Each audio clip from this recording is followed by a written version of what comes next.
conectar, formar y enviar.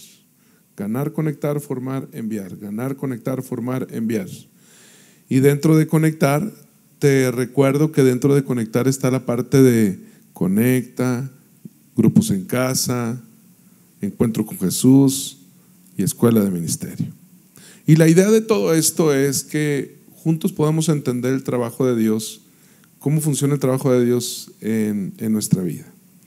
Y hemos estado varias semanas en Conecta porque es una parte donde Dios está trayendo libertad, ¿verdad?, a la vida de los creyentes. Y en esta parte de Conecta hemos hablado sobre que Lázaro fue resucitado, pero seguía atado. Y hay cosas en nuestra vida que nos mantienen en ataduras, que no nos permite salir de esas áreas de esclavitud. Y entonces, la semana antepasada hablamos del perdón y creo que estuvo muy padre. No sé si les pasó algo que me pasó a mí, y es que pues hablamos del perdón y entonces su tarea, ¿no? Que la tarea, mandar textos, enviar mensajes de voz, llamadas. No sé ustedes cuántas llamadas o mensajes les cayeron, pero a mí me cayeron varias. Entonces sentí como que, ¿se acuerdan que les dije que cuando es muy difícil ir con alguien y decir, oye, pues te perdono, ¿verdad? Se escucha raro. Entonces les dije, pues ustedes hablen y piden perdón y comienza a fluir esto, ¿no? Y entonces yo me imagino que había gente que estaba enganchada conmigo y le doy las gracias al Señor porque me permitió verlo y traer sanidad a las relaciones, ya que no pueden andar dos juntos si no se ponen en acuerdo. Y el perdón trae mucha sanidad, ¿verdad? ¿Y alguien más le pasó algo así o nada más? No, nada más a mí. Bueno, ya mejor ahí lo dejamos porque ahora sí me estoy sintiendo mal. Y entonces, una vez que salimos de la parte de el perdón, aprender a perdonar y aprender a pedir perdón y no atorarnos en esa parte, te hablé de la teología del 70 veces 7. Y entonces, bueno, hoy quiero hablarte sobre el pecado. Y parte de el fundamento del Evangelio, una vez que entendemos la importancia de perdonar, es necesario entender la importancia del impacto del pecado en la vida de las personas. Porque no nos gusta hablar del pecado, porque es como darle foco, es como darle importancia. El punto es que mientras que nosotros no le damos foco a lo malo, entonces no podemos valorar lo bueno.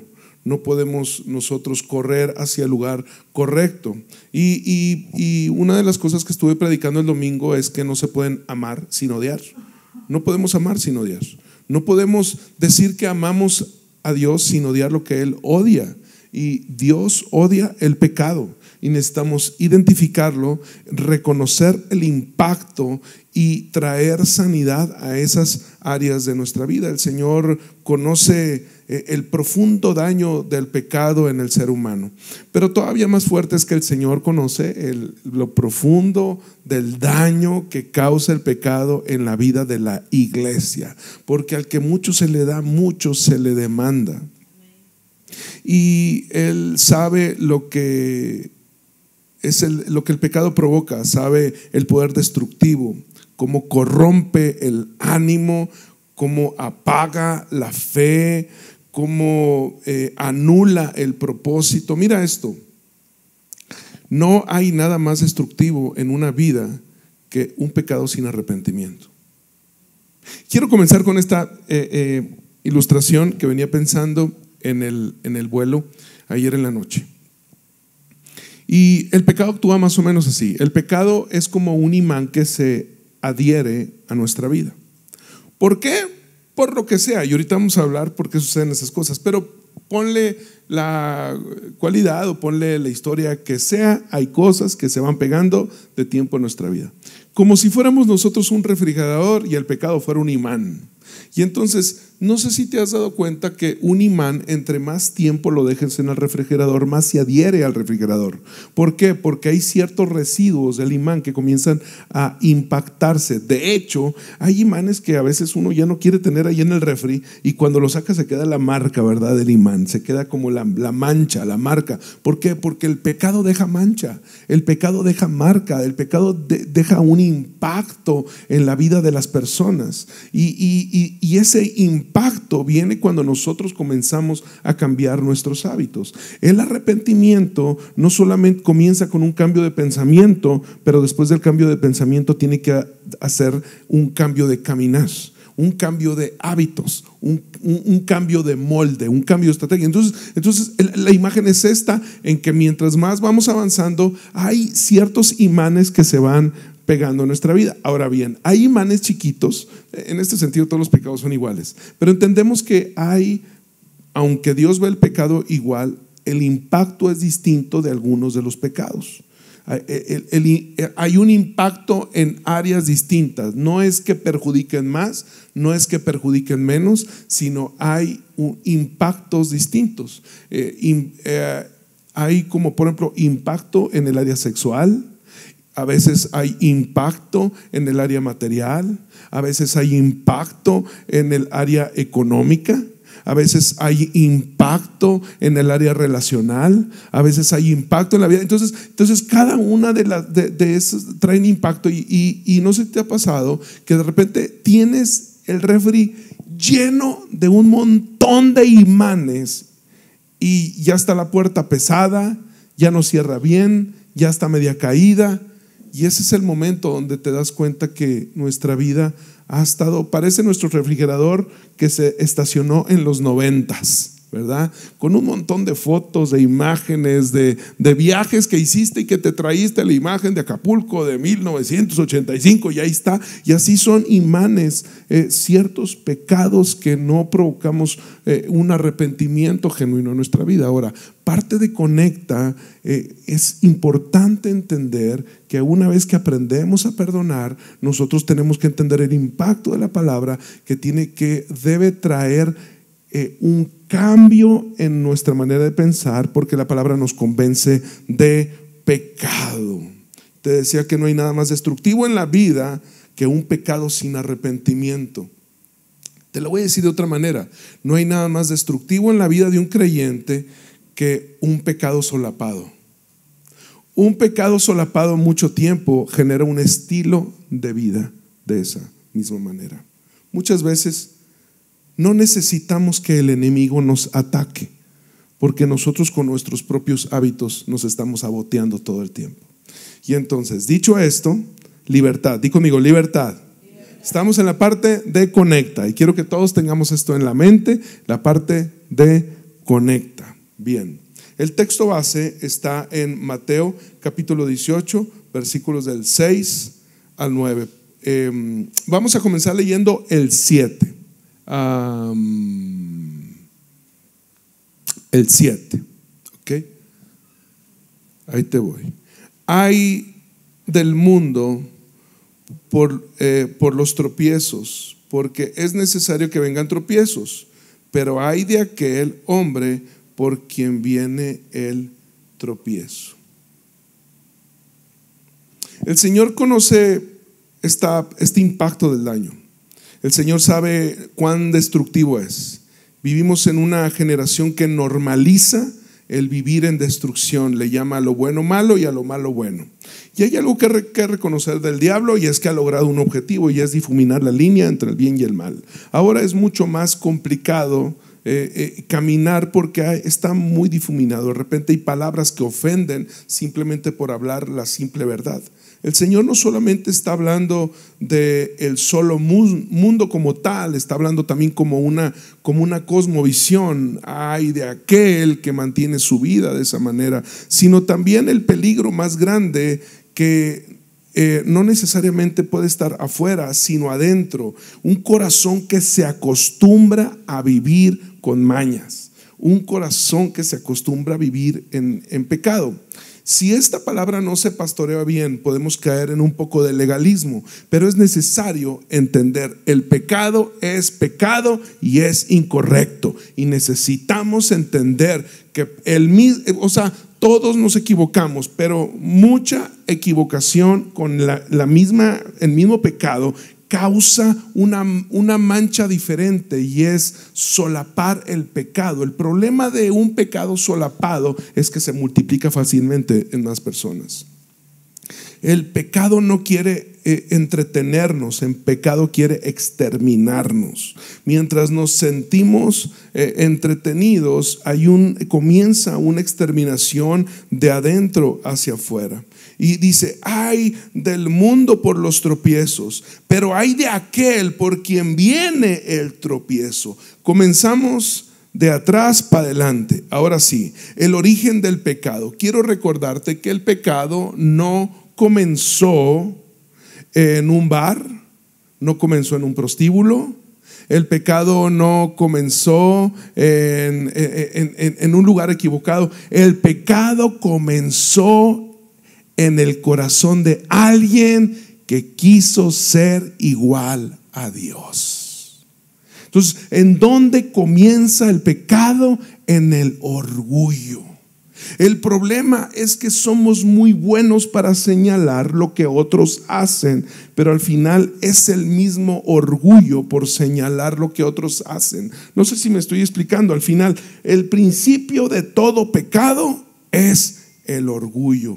En Ezequiel 28 dice el versículo 14 al 17: tú, querubín grande, protector, yo te puse en... Mejor voy a leer la de acá, Demian, ayúdame porque mi letra está muy chiquita el día de hoy. Tú, querubín grande, protector, yo te puse en el santo monte de Dios. Ahí estuviste en medio de las piedras. Vamos, ayúdame a leer. En fuego te paseabas. Perfecto eras en todos tus caminos, desde el día que fuiste creado hasta que se halló en ti la maldad. No, me pone, fíjate que lo que dice Isaías 14, el 12: como caíste del cielo, oh lucero, hijo de la mañana. Mas tú derribado eres del Seol. Ahí nació el primer pecado, el orgullo, el ego, la soberbia. Y Lucifer cayó, él cayó, y él creyó que podía ocupar el lugar de Dios. Y cuando eso entró en su corazón, todo se contaminó. No solamente eso, sino que tuvo la capacidad de contaminar una muy buena parte de los ángeles. Entonces, el pecado no solamente tiene un impacto adentro, sino que cuando el impacto interior encuentra raíz donde florecer, entonces comienza a contaminar de una manera fuerte. Desde entonces, esa semilla ha corrido por toda la historia humana, y ahora se ha infiltrado también en las iglesias. El pecado infecta la mente, infecta emociones, palabras, deseos y cuerpo. Todo lo que el hombre toca con mentira arraigada tiende a contaminar a los demás. Todo lo que el hombre toca como una mentira arraigada tiende a contaminar a los demás. Mira esto. Y es que te decía, el pecado no comenzó en un bar, el pecado no comenzó en un lugar equivocado, el pecado comenzó en el cielo, en una relación rota. Fundamento es: todo comienza en orgullo por descuidar la relación con Jesucristo. ¿Estamos bien? Todo comienza en orgullo por descuidar la relación con Jesucristo. Comenzó con un corazón que quiso ser su propio Dios. Ahora, el pecado nació en el corazón de Lucifer y pensó que podía hacerlo. Y si no nos damos cuenta, hay áreas de nuestra vida que queremos nosotros tener el control y no dárselo a Dios. Y ahí comienza el gran error. El el pecado siempre comienza con una voz de: puedes hacerlo mejor que Dios. Ahora bien, el peligro, vimos el fundamento del pecado, vamos a ver el fundamento del tropiezo. Y esto se estudia desde la otra manera en el lanzamiento. Entonces, todos en el encuentro ya y también un poco en el lanzamiento. Ahora bien, déjame te digo algo que yo sentí ayer en la noche que estaba orando. Cualquiera que haga tropezar a uno de los pequeños, dice que cree en mí, dice la palabra, será mejor que se cuelgue una piedra en el cuello, una de molino, y que la arroje. Fíjate lo que está diciendo. Jesús está diciendo: es mejor morir físicamente que vivir arrastrando a otros por el pecado. Eso es lo que está diciendo, si lo tratamos de leer de una forma distinta. Porque hay personas que no solamente lo solapan, hay personas que con su espíritu lo contaminan, lo impulsan, lo empujan, lo empoderan, hace que el pecado se antoje, que sepa rico como un chocolate lleno de azúcar, que se sienta como la delicia del masticarlo y que se derrita en la boca, te hace que se antoje. Porque, y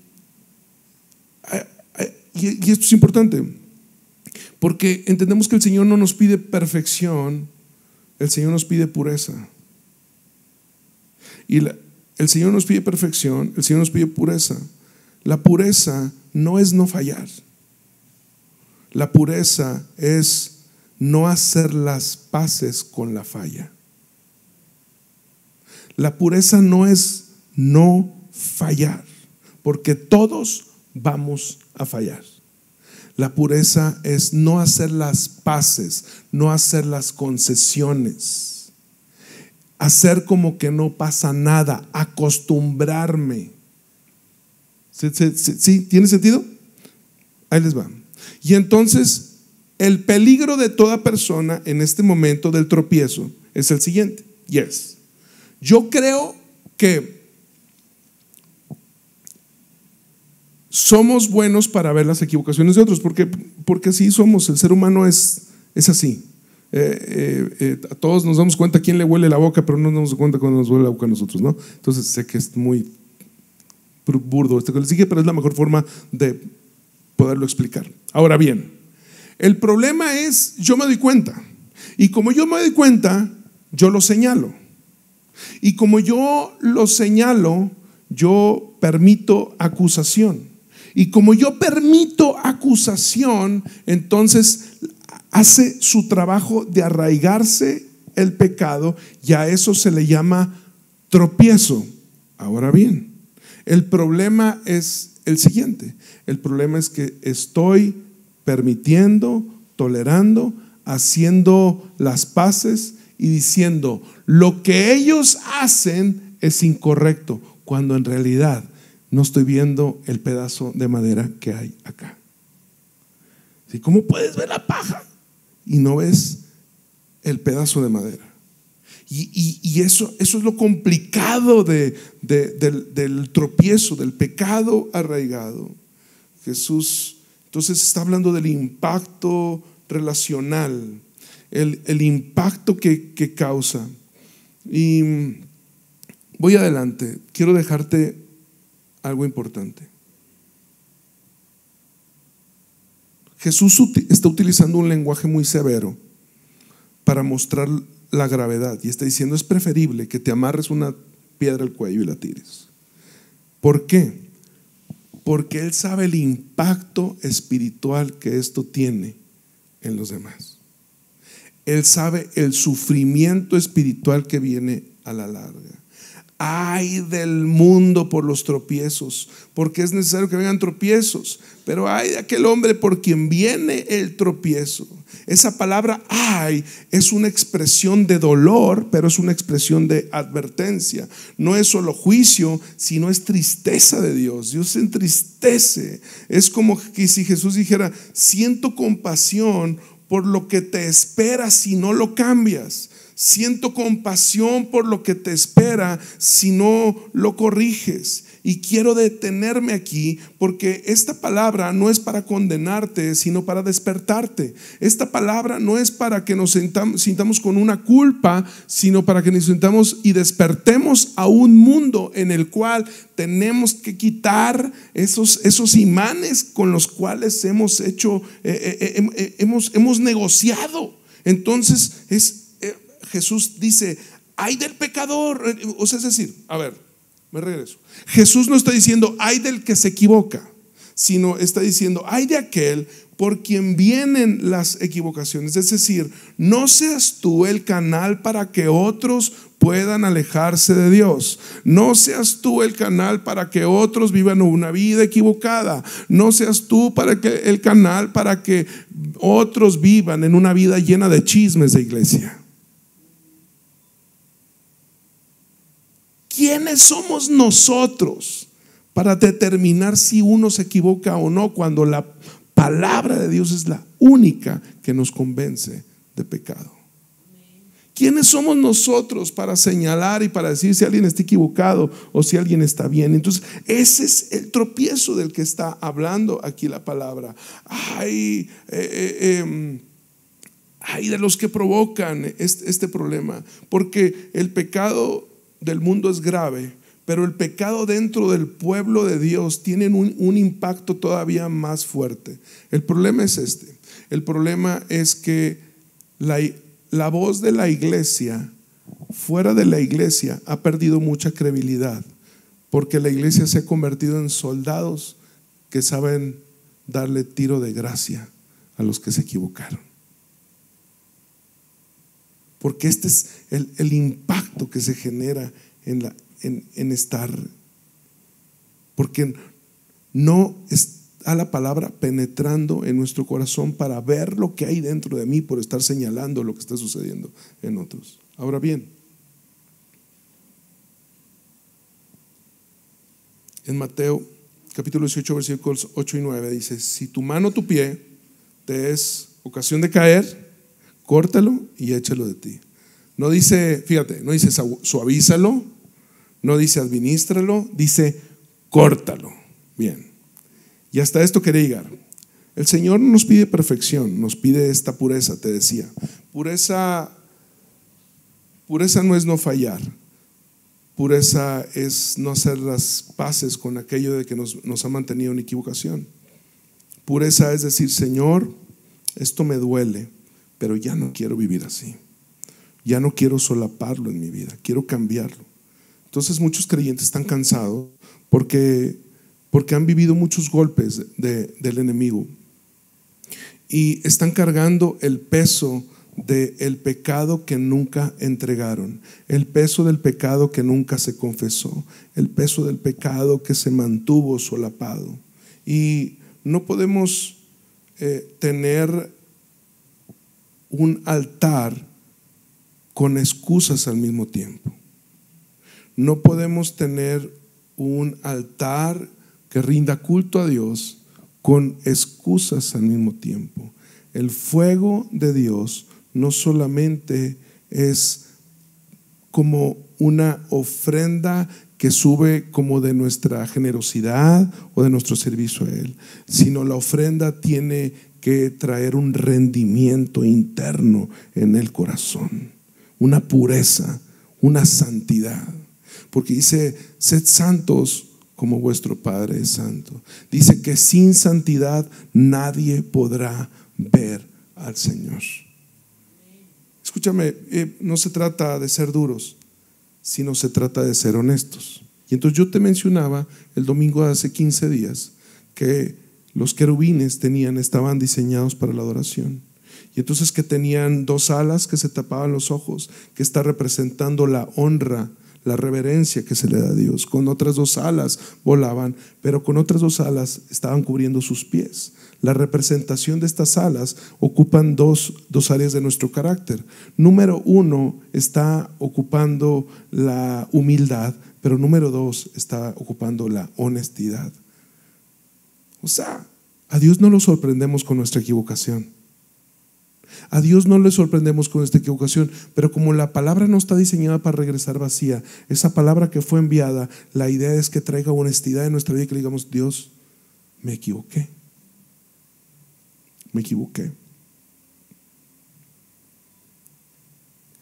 Y Dios ha tratado conmigo en este tiempo muy fuerte. Quiero abrirles mi corazón, porque vi una serie que está muy fuerte, de unos hijos de pastores, donde hablan de sus papás. Estos son un grupo de música muy famoso, muy famoso, que se llama Jesse and Joy. Ellos están hablando de todo lo que vivieron, y me impacta mucho algo que ella dice en medio de un momento donde ella está hablando de que su papá siempre la condenó, que siempre le dijo que estaba mal, que siempre le dijo que estaba equivocada, y véanlo. Igual estaría padre que lo vean. Sí, está interesante, está fuerte y está triste, pero es una realidad. Y entonces ella está grabando y ella está explicando que una de sus amigas la citó y que le dijo que su papá había tenido una relación con ella, su papá, el pastor. Y cuando ella está hablando de eso, ella lo está hablando con un montón de dolor, pero también lo está hablando con muchísimo, no sé si llamarle menosprecio, frustración. Hay algo dentro. Y entonces ella está hablando de eso. Y lo que más me duele, dice ella, bueno, entonces la amiga le dijo: y te lo estoy diciendo, y haz con esta información lo que tú quieras. Haz con esta información lo que tú quieras. Y le dijo: y te lo digo porque ya no anda conmigo, ahora anda con esta otra chava.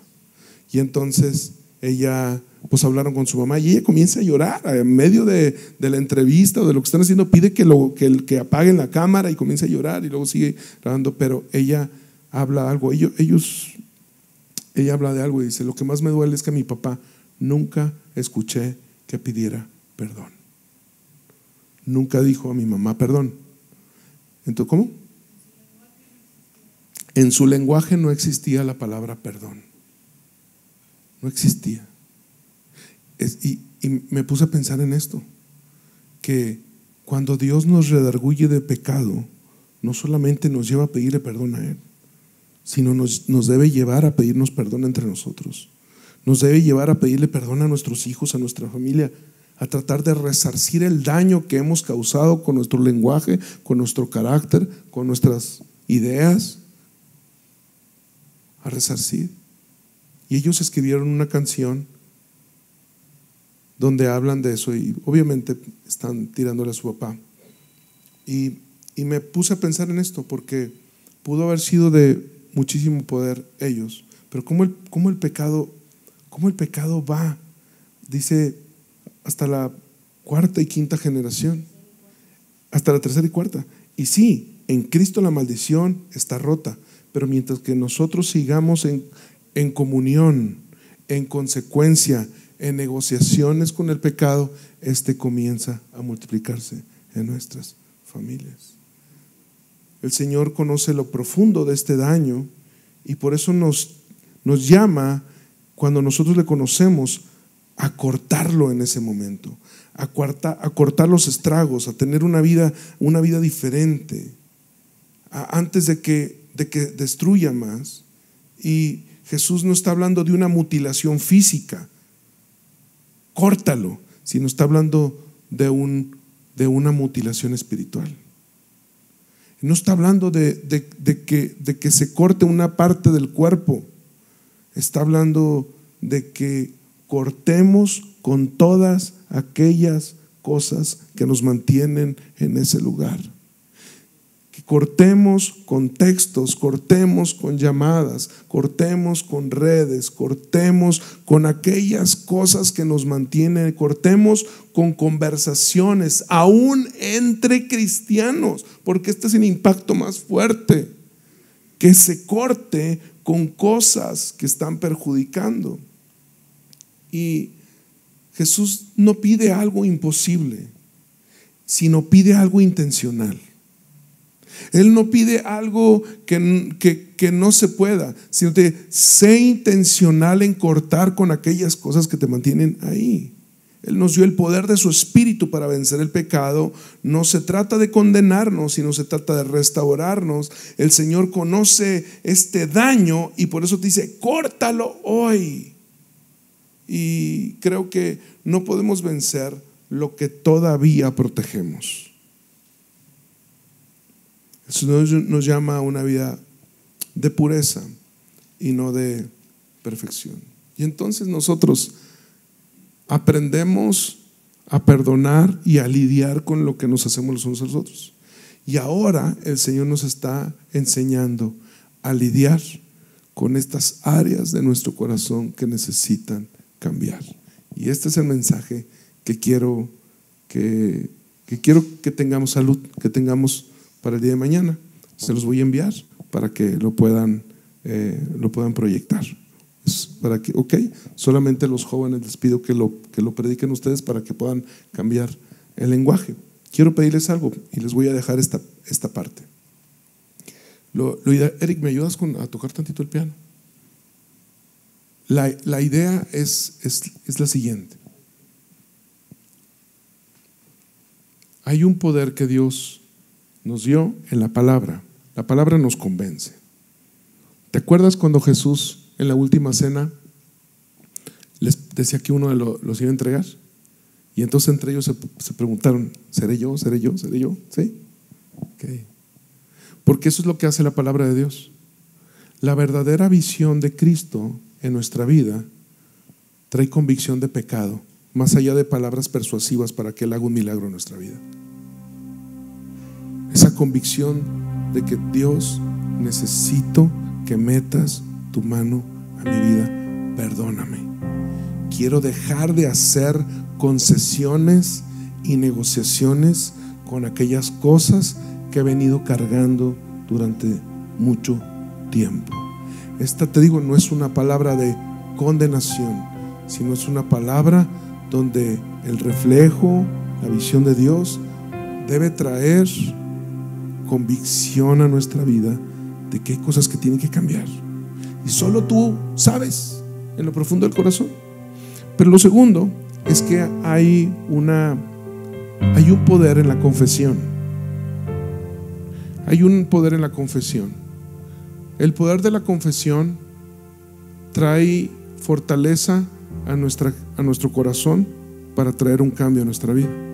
Entonces se lo confesamos a Dios, pero Él ya lo sabía, pero es eso que está regresando, y ahí se rompe el yugo con el pecado.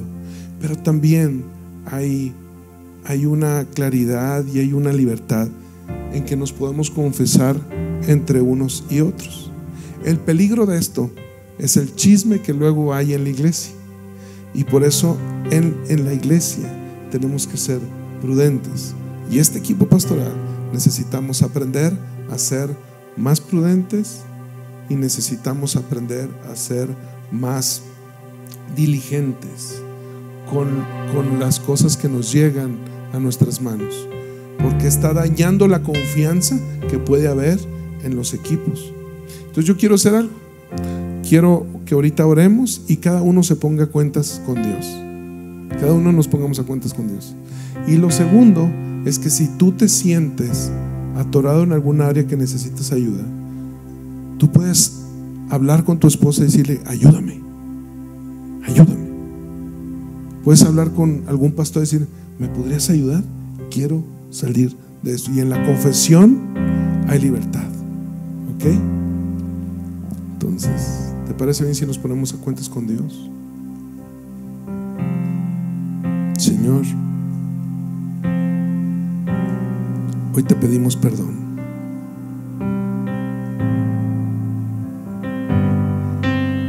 Por esas cosas que hemos hecho negociaciones.